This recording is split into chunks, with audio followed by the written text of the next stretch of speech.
আসসালামু আলাইকুম।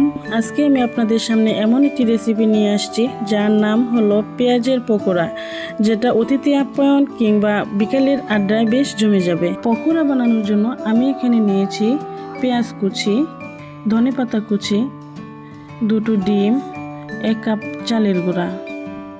সবগুলো একসাথে মিক্সড করে এর মধ্যে দিয়ে দিলাম একটা ডিম ও কয়েকটা কাঁচামরিচ। এখানে আমি আরও দিয়ে দিলাম হাফ চামচ হলুদের গুঁড়া, হাফ চামচ ধনে গুঁড়া, হাফ চামচ জিরে গুঁড়া ও লবণ স্বাদ মতো। এখানে আরেকটি ডিম দিয়ে ভালো করে মাখিয়ে নিলাম। এখন এখানে চালের গুঁড়াটুকু আস্তে আস্তে দিয়ে ভালো করে মিশিয়ে নিয়ে একটি সুন্দর ব্যাটার তৈরি করে নিলাম। আমি চুলায় একটি কড়াই বসিয়ে তাতে পরিমাণ মতো তেল ঢেলে গরম করে নিলাম, আর তাতে অল্প অল্প ব্যাটার নিয়ে ছোট ছোট করে পকোড়া বানিয়ে ছেড়ে দিলাম।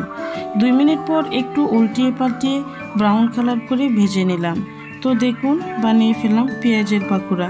আপনারা বাসায় ট্রাই করবেন। ধন্যবাদ।